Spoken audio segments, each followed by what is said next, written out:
crusaders of environmental conservation and sustainable natural resource use. But also the Committee on Physical Infrastructure, you have some work you've been working on unplanned poor planning and I would say people who have built in road reserves, okay, and all that. You've been doing some work. I don't know where you've reached. I hope you can interrogate this further when you're processing the ministerial policy statement. But Honorable Chair, once you're ready, please, we'll be ready to give you space to handle this issue. Honorable members, I will evoke Rule 25.1 of the Rules of Procedure and vary the order paper to accommodate the tabling of a special audit report for the end of lease and assignment agreement between Umeme Limited and Uganda Electricity Distribution Company Limited. I'll give details much more why I've done that when we come to that item. Now, colleagues, today I'm not taking matters of national importance. I want to remain focused directly on the issues on the budget paper. So I will allow only leader of opposition and maybe chair physical infrastructure. I don't want to prolong this session. Honourable Speaker, I want to join you in condoling with the bereaved families. As of close of yesterday, 7 people had passed on due to the flooding that happened in various parts of Kampala and beyond. With your permission, sir, hopefully at some point we can observe a moment of silence for in fact, I these wanted Ugandans. to say that we can do it now. Oh. Okay? If we could do it now, we observe a minute of silence and then Rob can continue.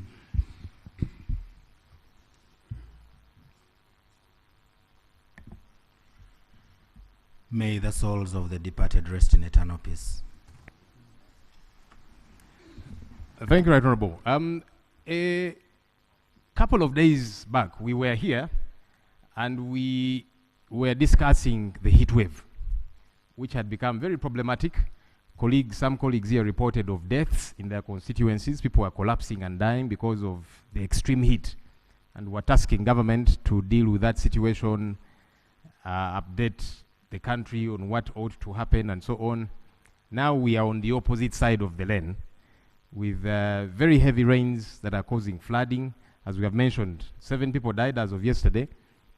Myself, in my constituency, I lost 3 people.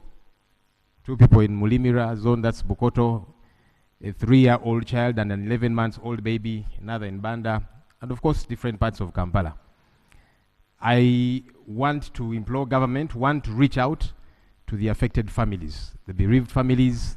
There are several that are now displaced. We are trying to find shelter for them in churches, in mosques, and so on, and take care of them from there. We are hoping that government comes in because many are not able to stay in their homes currently. They are still flooded. Others, were affected heavily. I hope that the Ministry of Disaster Preparedness, in conjunction with the Ministry of Kampala, Capital City Authority, will come in to intervene as quickly as they possibly can. But away from that immediate intervention, and I hope it will be immediate, Right Honourable Speaker, I think that government needs to update this House on what's happening to avert these happenings, because the causes are known. Poor drainage. We see buildings coming up in Kampala, every corner. There's different structures coming up. We don't know who approves them. Many of them have not planned for drainage. We see, Right Honourable Speaker, we have seen KCCA and government go after some poor people in areas like Luigi and so on. But then there are powerful people that are not touched in the likes of Namamve, which used to be a water catchment area. But it is entirely gone. We are seeing factories, hotels, and so on, approved by government. So we don't know whether it is encroachment on the environment and on wetlands when you are poor, but when you're rich and powerful, it is okay. Because all of that is the effects that we are facing today. Our hope is that government can address these matters, because it cannot be okay for some and not okay for all the others. And then this poor planning that is all over the place. Kampala is already too congested, so when we keep adding many little things here and there. Drainage is not taken care of. We need to address these matters. Otherwise, we shall be here crying again and again, mourning, to no avail. Finally, Right Honorable Speaker, do allow me to request for response from government on a matter that is not related. Honorable Speaker, on the 31st of January this year, the Supreme Court issued a ruling that civilians have got no place under our military courts, the country's military courts. We pushed to see that, as had been directed, those files get to be transferred from the General Court Martial to the civilian courts. As we speak today, it has happened for some, Dr. Kiza Besigye, Hajo Bed Lutale, and we're now pursuing to see that they get bail because they deserve their freedom. But Right Honorable Speaker, there is several other people for whom files have not been transferred. The likes of Yasin Machete, Sheriff Kalanzi, Agaba Anthony, also known as Bobby Young, and a plethora of others. Their files have not been transferred, and we don't know why. We thought that government was going to move quickly to adhere to the Supreme Court ruling. Can we get an update? Because these people keep asking us, their families keep asking us, is government not interested in respecting the order of the Supreme Court? Are they not planning to? What exactly is happening around that matter? It's important that this matter is responded to, Right Honorable Speaker. I thank you. Thank you. Let me first speak, Honorable Chimosho. Then I conclude with the government. Thank you, Right Honorable Speaker. Thank you, Right Honorable Speaker. I want to take this opportunity, first of all, to thank you for raising the concerns on the overflooding in Kampala. And regarding the issue that you raised on the work that we've been handling, we were majorly handling the Lugogo flooding, and the report is ready. So when you have us time, we shall table the report. But, Right Honorable Speaker and honorable colleagues, this is the first rain we received, or second, yesterday's rain. And we can see the extent of the damage. And Right Honorable Speaker and honorable colleagues, I want to assure you, the little time I've been in that committee, almost 60% of the work you see going around in Kampala has no approved plans. That has no approved plans. That one, whoever is interested themselves, they know. Two, it is not even supervised by competent engineers.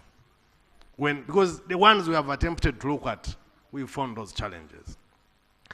It's now very important, I think, Right Honorable Speaker, that the Minister of Disaster, because now it's Kampala, there is Kasese coming, there is Bududa coming, and many other areas. So, Right Honorable Speaker and honorable colleagues, you can be sure that in this season, we shall be discussing disaster on a daily basis. I think it's very important, Right Honorable Speaker, that the Minister of Disaster Preparedness comes to this House with a plan, the plan on how prepared we are for these disasters. Because yesterday was just, it was a sample. We are headed for more trouble. So I think through you, Right Honorable Speaker, it is very important that you give timelines to the Ministry of Disaster, or for that matter, the Prime Minister's office, to come to this House and prepare the country on what they project, on what they are prepared to do, so that we are not caught unawares. Yet, actually, we are aware. We are not caught irresponsible, because we are aware of what is likely to happen. Thank you very much, Right Honorable Speaker.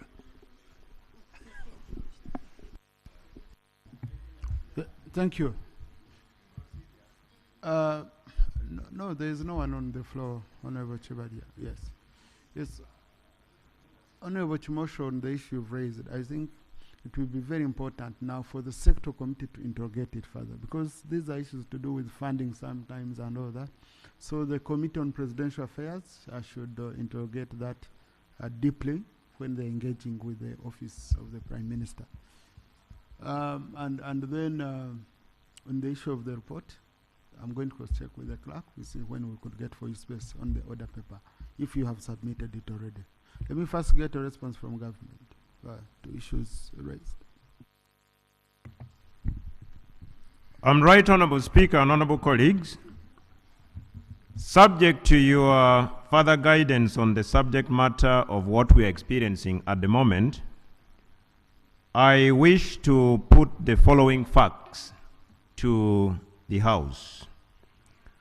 First and foremost, to condole with the families that lost their dear ones in yesterday's floods occasioned by heavy rains.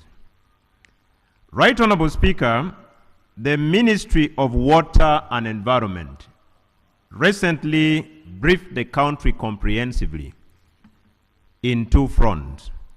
One, they explained why the 3 months of December 2024, January 2025, and February 2025, the country experienced dry conditions and high temperatures.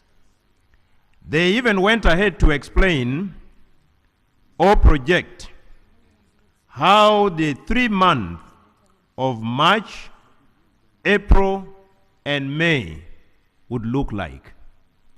I want to start with the past and come to the present.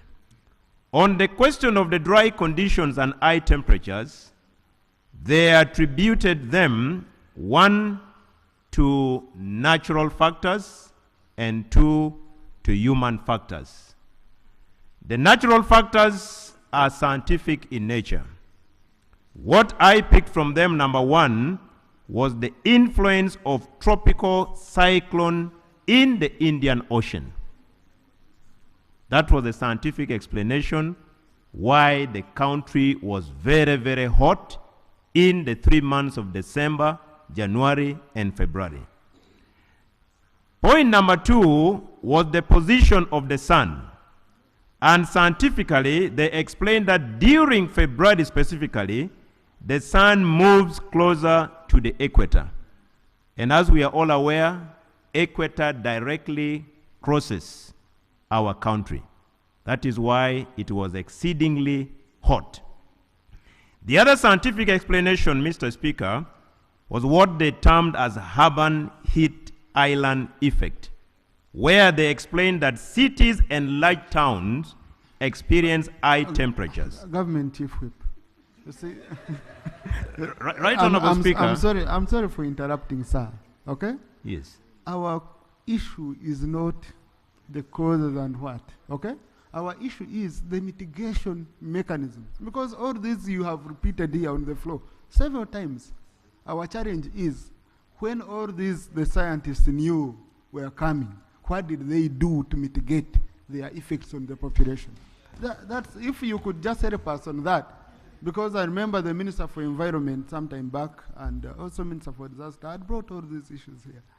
Right, Honorable Speaker, when we keep dashing to mitigation without tackling what are the root causes, we may be treating symptoms and not, in my humble opinion. No, I said they had already been brought here. Okay? The Minister for Water, for Environment. Okay, with your permission, yeah. Let me alert the country that still the month of March, April, and May will be characterized, according to our scientists, by isolated thunderstorms, strong winds, lightning, hailstorms, heavy rains. This fact must be stated, Right Honorable Speaker. On the question of mitigation, because some of them are natural in nature, on the question such that we prepare, we need to prepare ourselves that from what we're experiencing, we may even go to the worst. Right Honorable Speaker, as I speak, the ministry in charge of KCCA, Office of the Prime Minister, and the agencies that do help us when such disasters occur are meeting in order for them to come up with the way forward on what the country is experiencing. But I want to state that majorly it is attributed to natural disaster, partly also occasioned by our human indiscipline That is why we will continue experiencing this. If it pleases you, you may guide for either Ministry of Disaster or KCCA to come and brief the House on what they have now agreed on as the way forward. But as I speak, all of them are under the interministerial coordination to ensure that something is done, especially to families affected by the heavy rains. But suffice to say, we also need to be champions of environmental protection as citizens of Uganda. That is where we have fallen short.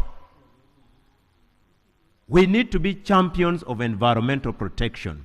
We have left undone what ought to be done, and we are doing what we needed not to have done.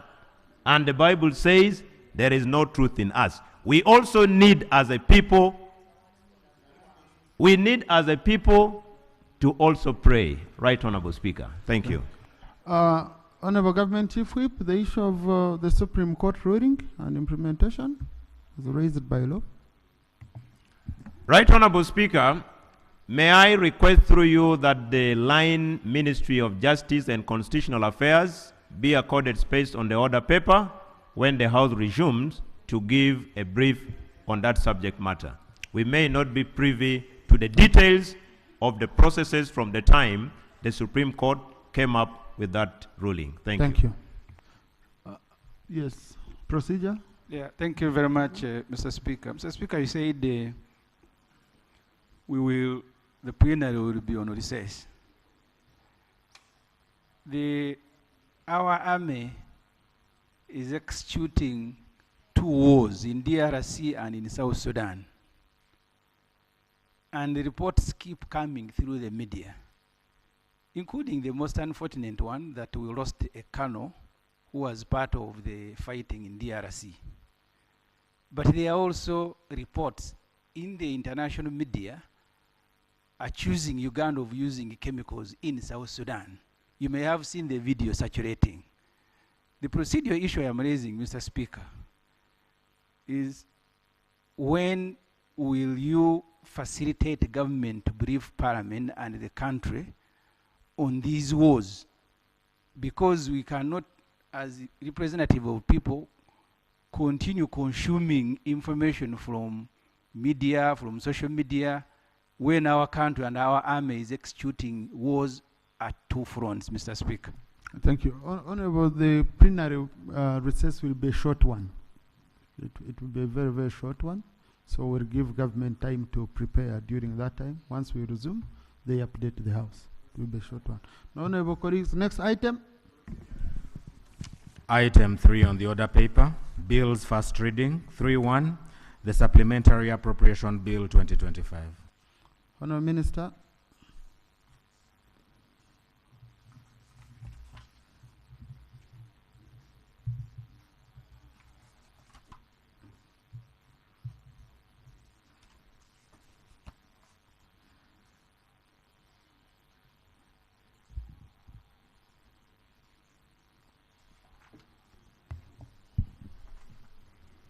Thank you, Right Honorable Speaker. Right Honorable Speaker, I beg to move that the Supplementary Appropriations Bill 2025 be read for the first time.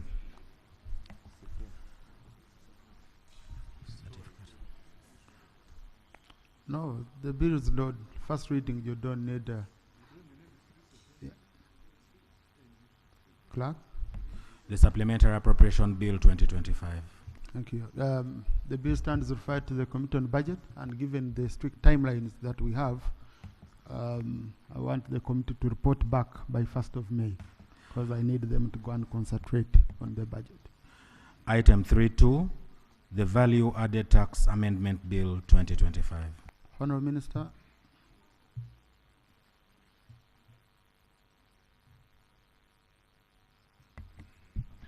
Right Honorable Speaker, I beg to move that the Value Added Tax Amendment Bill 2025 be read for the first time. I beg.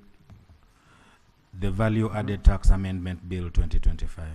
Now, Honourable Minister, I think if you could start with the certificate, if it's for all bills, I don't know if each bill is having its own certificate or you've done a general certificate.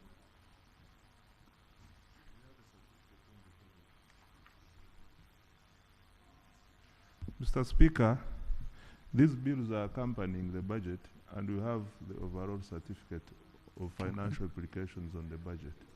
Okay.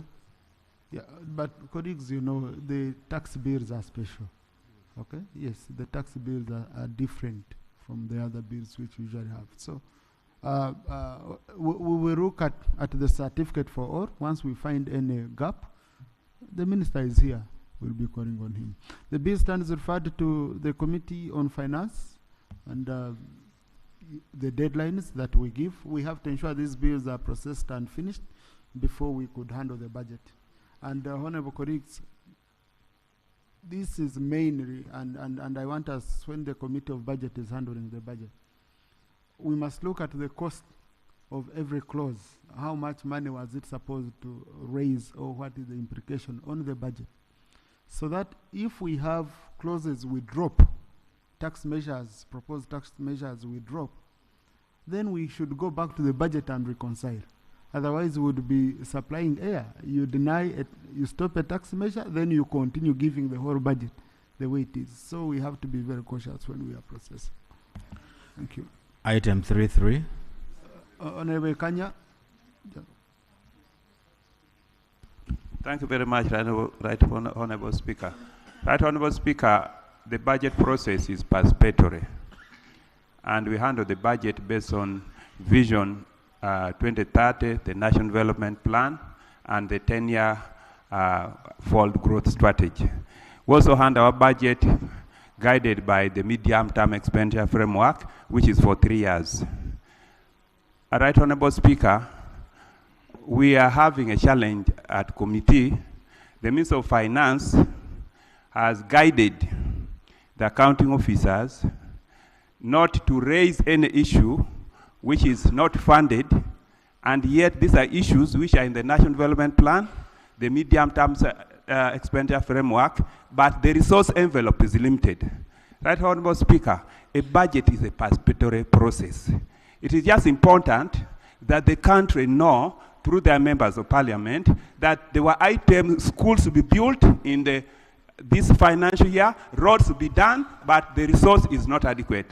Right Honorable Speaker, I'm seeking your guidance to the Minister of Finance and to all committees to enable us bring a report to this House with these items where government or the country has not been able to raise resource, but it was in the plan for 2025, 2026. Thank you. Now, honorable colleagues, during the budget framework paper, okay, when we were processing the BFP, these issues were brought. Those ones which they had proposed fund and those they didn't fund. I'm sure also in the ministerial policy statements, they are captured in. So if we already have these documents where they are captured in, because I expect the Minister of Finance, for example, on the BFP to show us that we funded out of your recommendations, we funded A, B, C, D, and we were not able to fund A, B, C, D because of reasons A, B, C. Okay, that's how you work together. That's how participatory budgeting and comradeship works within this House. So I hope it's not a big problem. Honourable Minister, is it a problem for us to know what you've not been able to fund, but was a priority? Mr. Speaker, you are correct, and also Honourable Ekanya is correct. A budget is a participatory process, and that is why at every stage, all stakeholders are involved and consulted. Mr. Speaker, in the ministerial policy statements, we are even reporting on the actions we have made on the budget framework paper recommendations. I think it is fair enough. And we are also open. We are saying in case of anything, we are willing to move with Parliament in the process. Thank you, Honourable Minister. Thank you. So, the colleagues, there is a bill. You say I was interrupted before I could refer the bill, okay? Yeah, and I think that was on the value-added tax amendment bill. So it stands referred to the Committee on Finance, Planning and Economic Development. Item 3. Can we let's first receive. If you allow, Yes, Honorable. I sit on the Committee on Finance. The minister not tabling a certificate per bill is a departure. The Honorable Musasi knows that last year he tabled a certificate per bill showing how much money that tax measure is going to raise, and as the rules and law require, the impact of that particular tax measure to the economy. Mr. Speaker, I will take your guidance if we have now departed from that practice, because that's what he did. Honourable Minister, you submitted the certificates to us, so but you wanted to do it at once, so maybe you can table for each, okay? But otherwise, the certificates, I have them here. I have the certificates here. I have the one for income tax amendment. I have the one for external trade amendment bill. So, Honourable Minister, we can share. Yeah. Instead of, yes, that's how I had wanted us to do it, okay? But since members are insisting, I don't want us to look like you don't have the certificates, yet you have them. So, colleagues, let's submit all certificates at once. I'll give him an opportunity because there are many. He reads each certificate, okay? And we do it that way. Yeah. Thank you.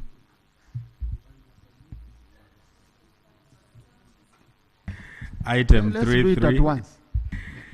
Item 3.3, the Excise Duty Amendment Number 2 Bill 2025. Honourable Minister. Right Honourable Speaker, I beg to move that the Excise Duty Amendment Bill Number 2 of 2025 be read for the first time.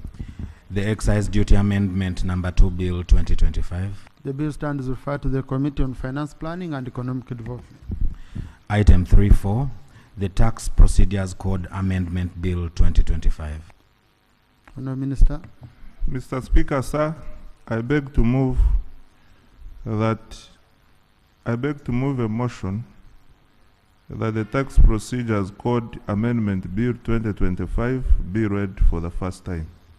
The Tax Procedures Code Amendment Bill 2025. The bill stands referred to the Committee on Finance, Planning and Economic Development for processing and reporting back. Item 3.5, the Income Tax Amendment Number 2 Bill 2025. Honourable Minister. Right Honourable Speaker, I beg to move that the Income Tax Amendment Bill Number 2 of 2025 be read for the first time. The Income Tax Amendment Number 2 Bill 2025. The bill stands referred to the Committee on Finance, Planning and Economic Development for processing and reporting back. Item 3.6, the External Trade Amendment Bill 2025. Honourable Minister. Mr. Speaker, I beg to move a motion that the External Trade Amendment Bill 2025 be read for the first time. The External Trade Amendment Bill 2025. The bill stands referred to the Committee on Finance, Planning and Economic Development. Item 3.7, the Stamp Duty Amendment Bill 2025. Honourable Minister. Right Honourable Speaker, I beg to move that the Stamp Duty Amendment Bill 2025 be read for the first time. The Stamp Duty Amendment Bill 2025.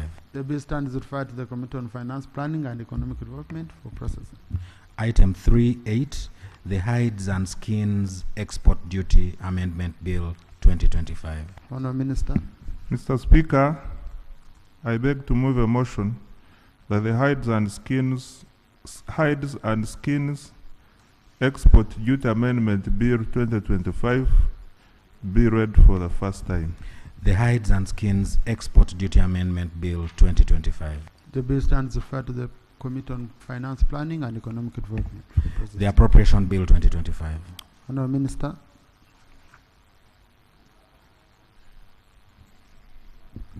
Right Honourable Speaker, I beg to move a motion that the Appropriations Bill 2025 be read for the first time. The Appropriation Bill 2025. Thank you. The bill stands referred to the Committee on Budget, and I hope you're mindful of the timelines. So please ensure that you handle it expeditiously. Item 4 on the order paper. Before that, the minister needs. Oh, you wanted. I think for the certificates you can do now for the bills. Yeah, the yellow ones here,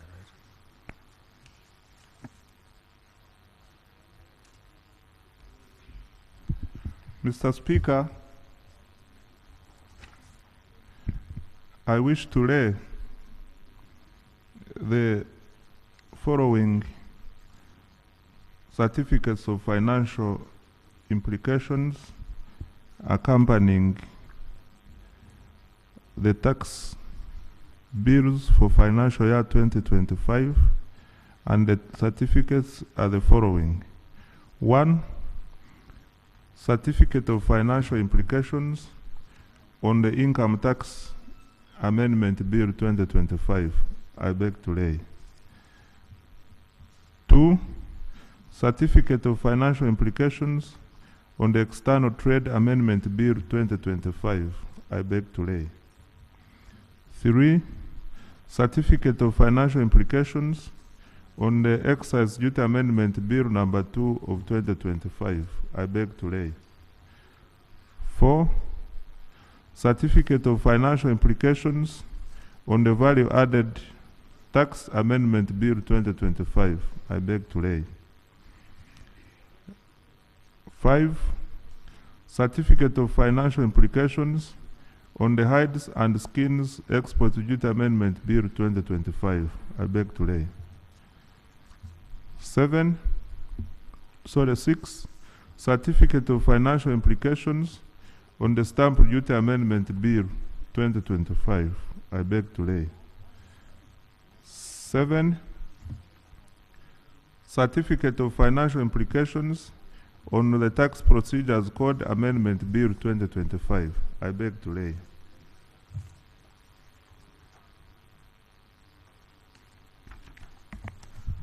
Item 4 on the order paper, laying of papers.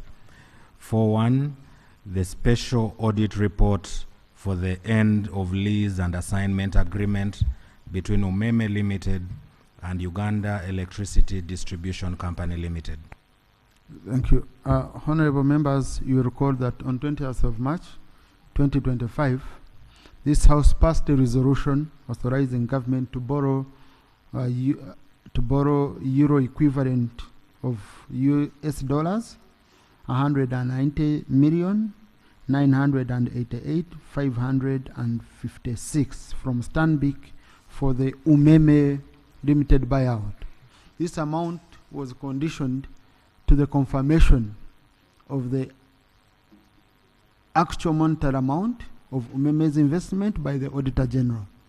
This morning, the Auditor General submitted the special audit report for the end of lease and assignment agreement between Umeme Limited and Uganda Electricity Distribution Company Limited, was submitted today morning. And the Auditor General has verified and confirmed the buyout amount of United States dollars 118,385,603 against the amount we approved of 190,988,556, which we had conditioned to this special audit. I will now invite the Parliamentary Commissioner to table the report. Then I'll guide further.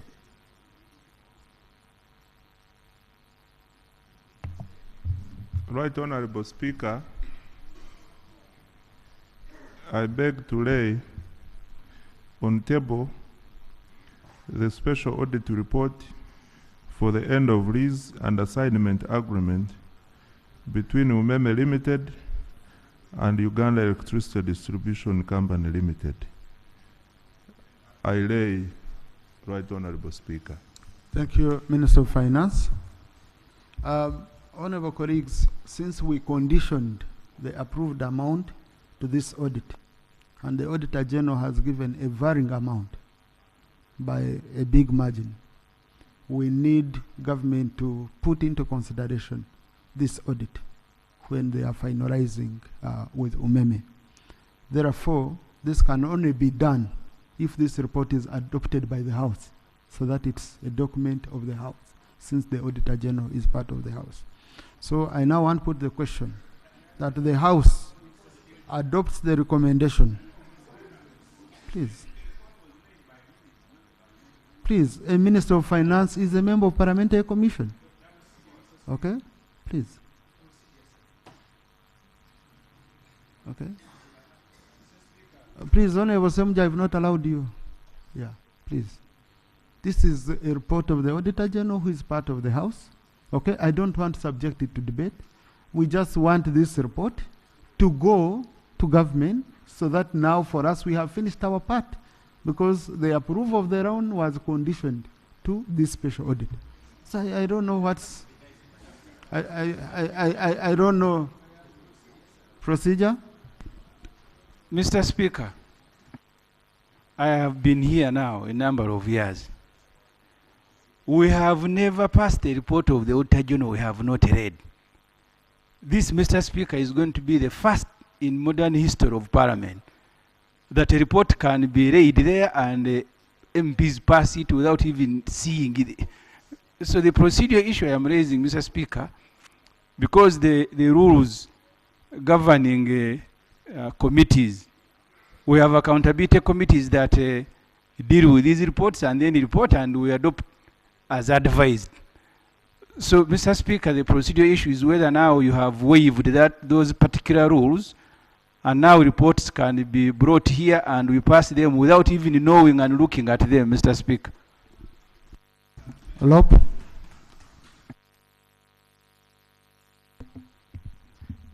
Honorable Speaker, I am a little flummoxed because we were here as Parliament and we appropriated 190.9 million US dollars. We protested that, firstly, because there was no Auditor General's report. It carried the day. We are now being told that there is an Auditor General's report mentioning 118 million US dollars. Honorable Speaker, you're saying we should adopt the Auditor General's report and hand it over to government. I don't know how that gets to apply, because are we then handing over the appropriation role to government? I thought it is this House, Honorable Speaker, that appropriates. We appropriated 190.9 million US dollars in error. In error because there was no Auditor General's report. Now we have the Auditor General's report. Perhaps we should be rescinding the other and then appropriating a new figure, as opposed to just passing the Auditor General's report and then we say, government, we are trusting you, perhaps to bring back the balance, to take it back to where. I don't know how that gets to apply. But also, Right Honourable Speaker, I think it would be prudent that the Auditor General's report is, number one, verified, studied. The Auditor General is part of Parliament. And on an annual basis, the Auditor General gives us report as Parliament. We send them to accountability committees, they are scrutinized, and all of that, because the Auditor General's report needs to be studied. They do work for us as Parliament. So before we pass it, it would be good that we know, as colleagues are saying, what is in that report, can we ascertain? So that we don't have too many run-ins, because now there's 190, now 118, we might discover it should even be less, Right Honourable. Thank you. Now, Honourable colleagues, to begin with, these are not annual reports, which must go to the committee. These are special audit reports. Annual reports are the ones provided for under our rules of procedure, that they need to go to committee. That's number one. Number two, this is a time-bound report, which you yourselves, when you were passing the resolution, I think was it 2 weeks ago? Yes, on 20th of March, okay? You conditioned it to this report. Not you processing and going through this, but conditioned it to this report. And mind you, we must sort with UMEME by 31st of March. Okay? By 31st of March, which is Monday? Is it Monday? Is it Monday? Yeah. So now what it means, if by then we have not yet pronounced ourselves on this report of the Auditor General, government will continue with what we passed. Because they don't know about it. They don't know about it. They don't have it. Okay? The government has a figure. Government has a figure it presented to us. We passed. And now the Auditor General has said, no, the amount was higher. We have verified it should be reduced by this amount. And this is an office of government. So the timeline is honorable colleagues. Otherwise, what do I lose by referring it to the committee? I would love that. But now, if we are to beat the deadline of 31st of March, which is next Monday, that is in the contract, whereby if we don't settle by that timeline, Umeme will get a blank check to start tripling and doing what in terms of interest and penalties. So you don't have much. Honorable Kanya? Thank you very much, Right Honorable Speaker. Right Honorable Speaker, I was a chairperson of PAC, and we attended and we have a position as accountability committees in Africa. Government, Tanzania, Kenya, South Africa, are not stopped from implementing the report of Auditor General. In fact, in Tanzania, the government, once the report comes out, they implement and then report to Parliament as Parliament discusses. So it is the wish of government and also the role of Parliament, the way we decide we want to move. Special audit report has issues of criminal nature. In some countries, the government does not need to wait. But also, this report, which is time-bound, what we are requesting, Right Honorable Speaker, that you invoke the necessary rules so that when the House takes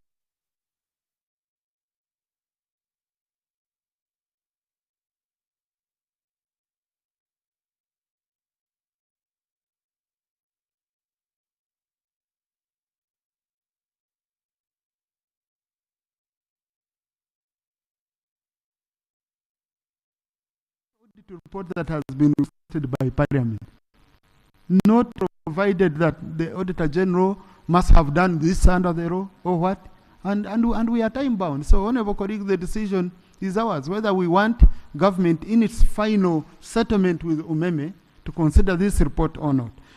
Colleagues, I now put the question that the House adopts the recommendation of the Auditor General as contained in the special audit report for the end of lease and assignment agreement between Umeme Limited and Uganda Electricity Distribution Company Limited. Those in favor say aye, and to the contrary nay. The ayes have it. Thank you. Clerk, please extract this resolution and ensure it reaches government today. It reaches the government today so that it is considered in their final discussion with Umeme. Item 4.2. The annual budget estimates for the financial year 2025-2026 pursuant to Article 155 of the Constitution of the Republic of Uganda, 1995, and Section 13.3, 9, 10, and 11 of the Public Finance Management Act 2015, and Rule 148 of the Rules of Procedure. Honourable Minister.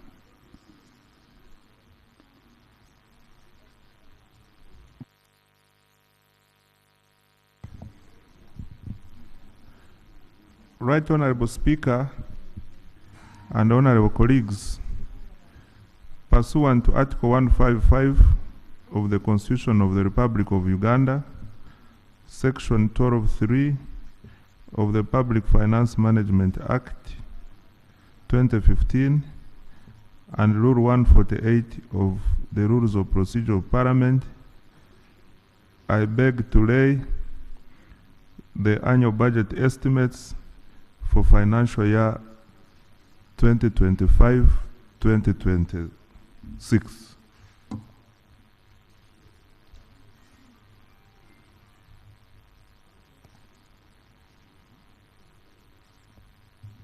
They are in 3 volumes. Volume 1 covers central government votes. I beg to lay. Volume 2 covers, Volume 1 covers It's part 1, it covers votes 001 to vote 1700, and volume part 2 covers vote 1701 to vote 3426. These are both central government votes.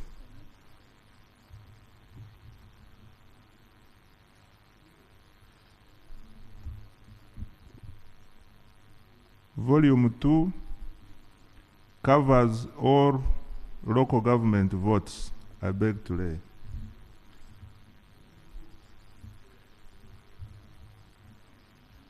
Right Honorable Speaker, I also wish to lay Volume 3, which covers the state-owned enterprises and public corporations. I beg to lay. Mr. Speaker, the annual budget is accompanied by the following other documents. One is the Appropriations Bill 2025, which I laid earlier. 2 is Statement of Multi-Year Commitments of Government.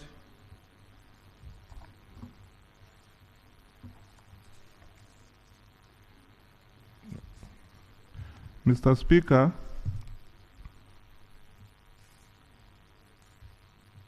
I wish to lay the following documents that accompany the budget.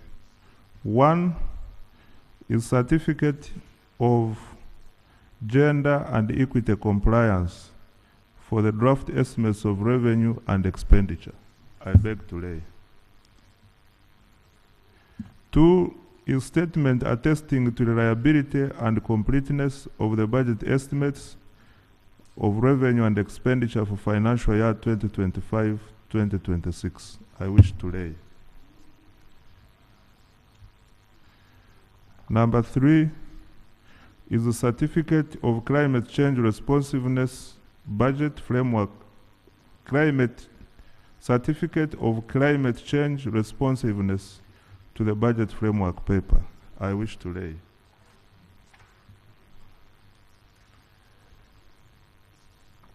I also wish to lay, Mr. Speaker, the certificate of compliance to the annual budget by National Planning Authority. I wish to lay. Mr. Speaker, I also wish to lay the certificate of financial implications for the estimates of revenue and expenditure for financial year 2025-2026. I beg to lay.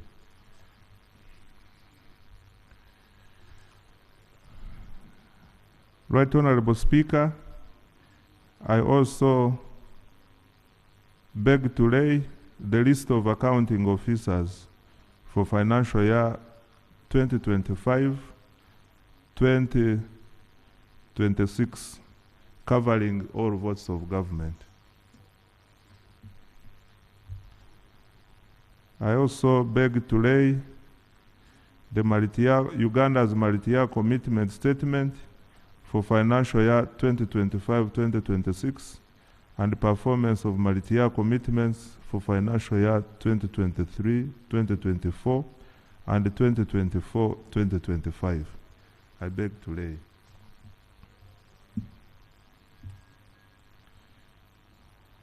Mr. Speaker,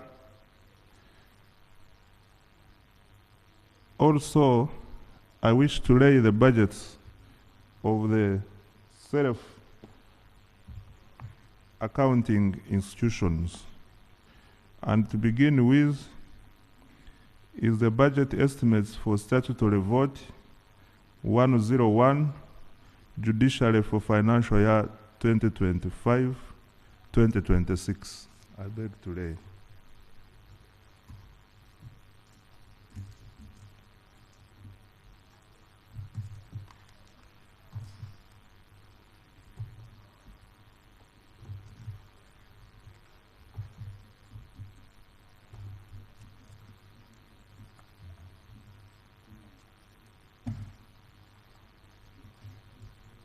Mr. Speaker, I sent to you other budgets for other statutory votes.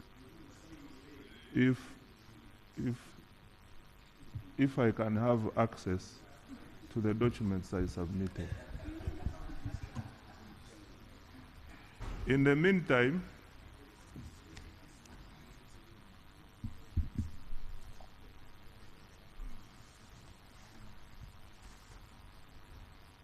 no, it's okay. The one who, I am sorry, somehow they were put together as one document. Mr. Speaker, I read, judicially,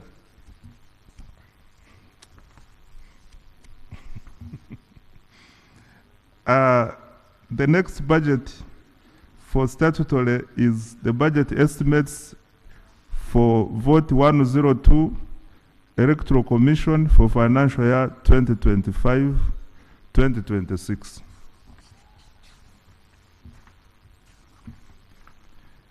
Mr. Speaker, I also lay the budget estimates for vote 103 Inspectorate of Government for financial year 2025-2026.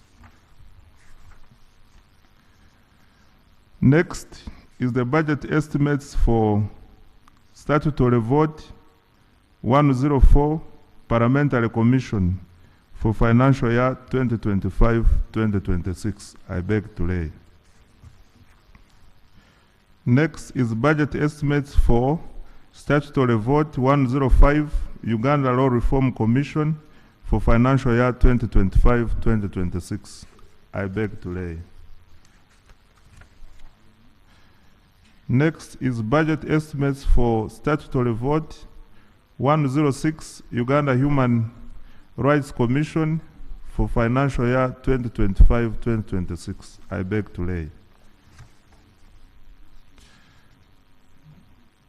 Next is budget estimates for statutory vote 107 Uganda AIDS Commission for financial year 2025-2026. I beg to lay.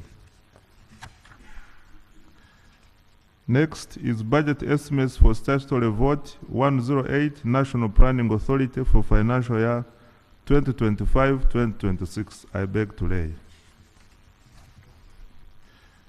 Next is budget estimates for statutory vote 131 Office of the Auditor General for financial year 2025-2026. I beg to lay.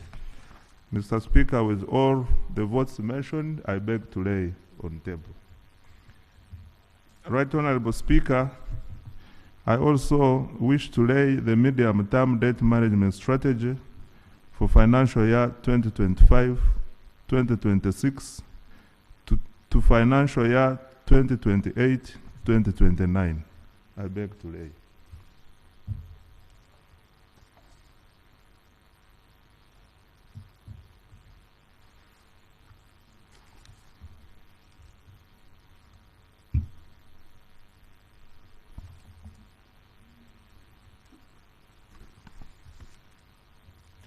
Mr. Speaker, I beg to lay the Treasury Memoranda on the report of Parliament, on the report of the Auditor General for financial year ended 30th June 2023 for Central Government Votes, Volume 2. I beg to lay.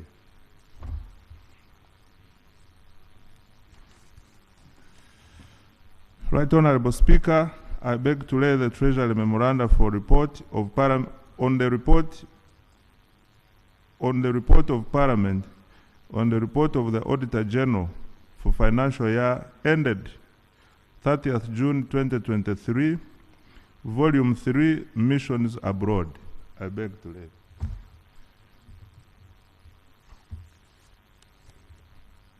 Right Honorable Speaker, I beg to lay the Treasury Memoranda on the report of Parliament, on the report of the Auditor General for financial year ended 30th June 2023, Volume 4, Public Universities, Referral Hospitals, and Specialized Health Facilities. I beg to lay.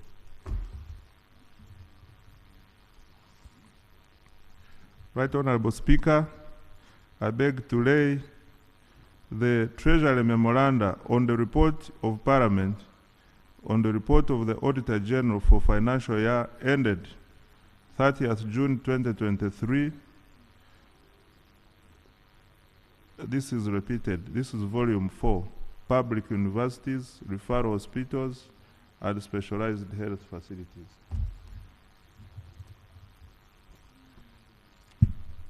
Mr. Speaker, I beg to lay Treasury Memoranda on the report of Parliament on the report of the Auditor General for the financial year ended 30th June 2023, Volume 5, Local Governments.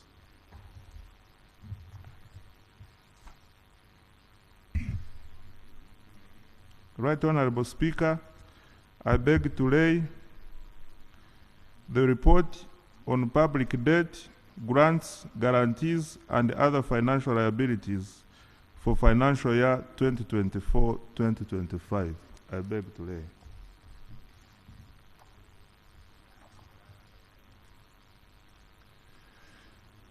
Mr. Speaker, I beg to lay the Consolidated Board of Survey Disposal Report for the financial year ended 30th June 2024 local governments. I beg to lay.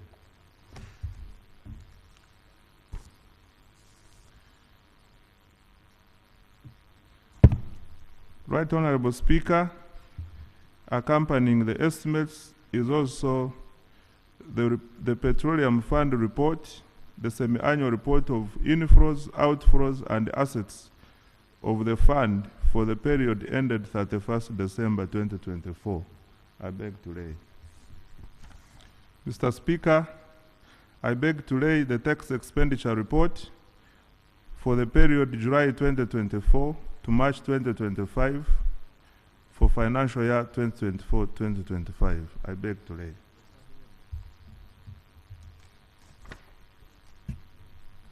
Mr. Speaker, I beg to lay the macroeconomic development and fiscal prospects for financial year 2024-2025 and financial year 2025-2026. I beg to lay.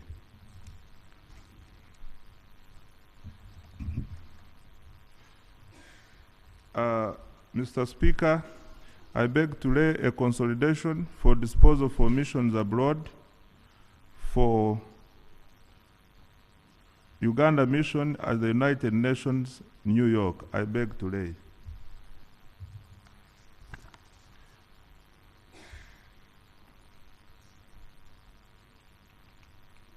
Right Honorable Speaker, what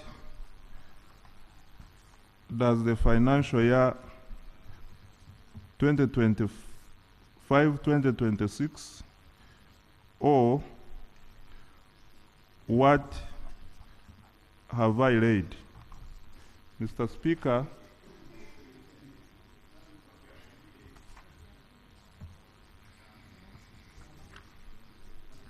Mr. Speaker, the theme of this year's budget remains as last year, which is full monetization of Uganda's economy through commercial agriculture, industrialization, expanding and broadening services, digital transformation, and market access.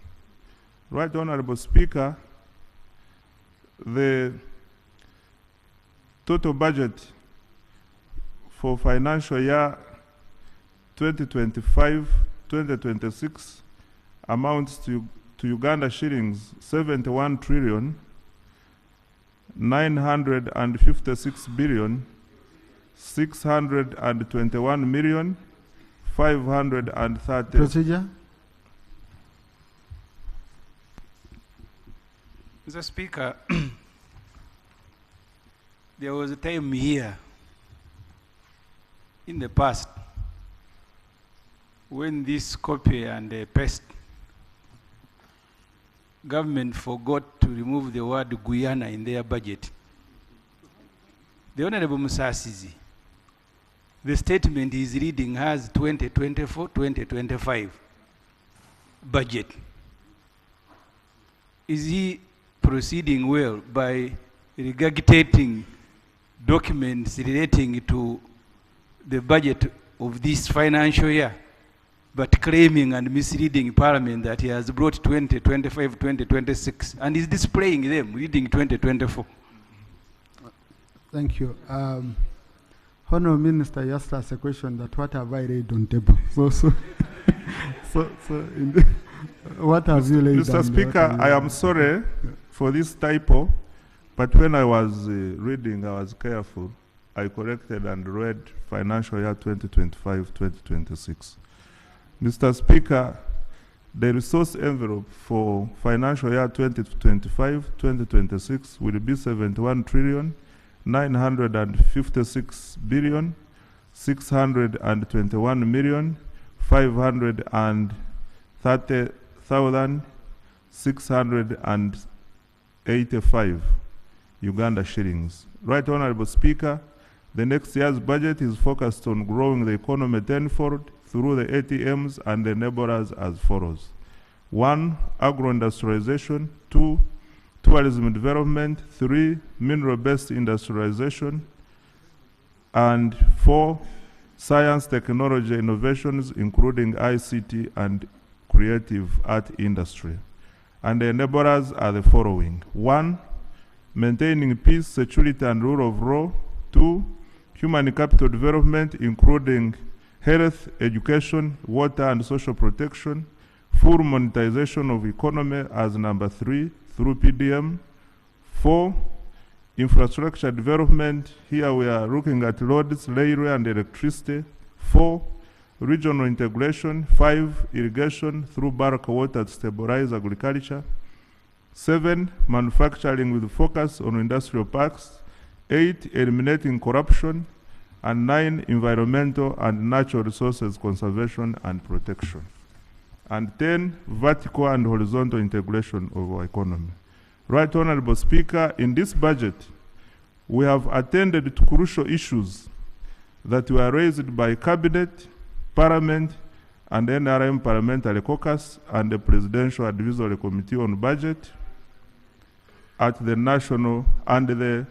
National Budget Framework Paper. We have also addressed other critical policy commitments, mainly in domestic areas, agriculture, health, education, including the AFCON 2027, Electoral Commission, and the General Elections Roadmap, wage shortfalls in the local governments, unfinished infrastructure projects due to counterpart funding, amidst the constrained fiscal space. Mr. Speaker, we shall continue to provide for other critical areas as we go through this process. Lastly, Right Honorable Speaker, before I come to the last, I beg to lay the semi-annual budget performance report for financial year 2024-2025, Volume 1 and Volume 2, which is covering votes 306 to 617. I beg to lay. Mr. Speaker, lastly, I want to commit on behalf of the Ministry of Finance, Planning and Economic Development that we shall provide total support to Parliament and the relevant committees during the process of consideration of this budget. I submit, Right Honorable Speaker. Thank you, Honourable Minister. It's in line with Section 13(2) of the PFMA and Rule 148 of our Rules of Procedure. I refer the draft budget estimates and the attendant documents that have accompanied it to the Committee on Budget and sectoral committees, so that each sectoral committee can pick out their area of relevancy, process and report back by 8th of April. 8th of April, we need these reports submitted to the to the clerk, so that we can be able to put them on the order paper and we process them here, and they go to the budget committee. Honorable colleagues, on the issue of umeme, since we've gotten varying figures, the Minister of Energy will be required to come back here and report back on what they would have paid umeme, okay, on what they would have paid to umeme and how they agreed on that amount, since the Auditor General has guided. House adjourned to 9th of April, 2 p.m.